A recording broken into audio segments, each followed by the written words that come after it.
Tar is Todd Field latest drama starring Kate Blanchett that is currently attracting both awards consideration and controversial discourse worldwide. Blanchett plays Lydia Tarr, who's considered by many to be the most talented and important musicians alive and the first female conductor of a German orchestra when we meet her in the movie.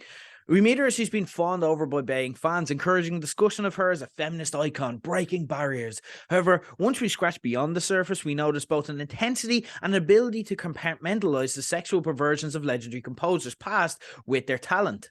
In a way, it's a story we're seeing a lot these days in the wake of Me Too, discussing people abusing unequal power dynamics. And we witness Lydia both being forced to confront transgressions past, rationalizing her behavior, while simultaneously being able to resist continue doing it.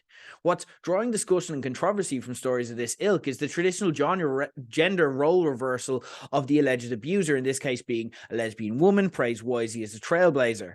To me, this is one aspect of the film that I actually have zero issue with. Field is in no way trying to have a gender-based discussion. This isn't a veiled not all men argument where he's trying to say, look, women do this too. This is just very much isolated on Lydia's story. And that's actually probably the most interesting aspect, watching someone attempt to wear two completely contradictory hats. Lydia is happy to be considered progressive and woke when she's being held up as an example for femininity. She's also very quick to dispel the youth of today for being too quick to offend when she's even indirectly made to feel responsible for her behavior. I also appreciated where the film ended up, having both followed cases like this in the media and even known people who face similar allegations. The destination we leave Lydia was very credible and gave me a little smile. There were other aspects, though, that I did have a problem with. There's an air of pretension to this movie that begins with the opening credits listing out the entire cast and crew in the style of closing credits. It's hardly a cinematic first, but it does signal a movie that comes in very sure of itself, and I'm not sure the movie has the quality to back it up. There's also quite a number of long, fawning conversations detailing the intricacies of the orchestral world that I'm not sure was actually necessary to the plot.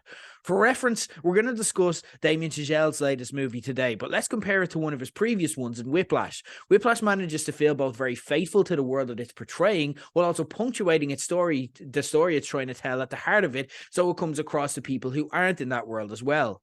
Tar is less successful at doing so, and its minute detail comes across as Field almost looking to score points with the people in the world he's portraying for no particularly good reason.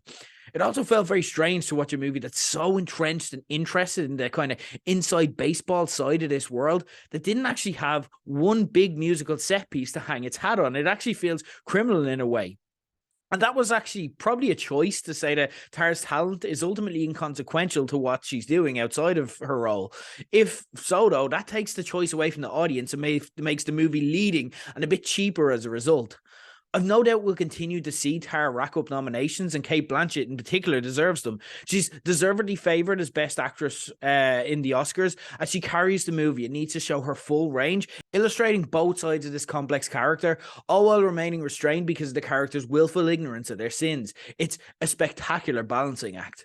But I feel that history is going to remember this along the lines of, say, Ma Rainey's Black Bottom, I, Tonya, or The Revenant, and that it's more a vessel for an all-time great individual performance than an all-time great movie itself.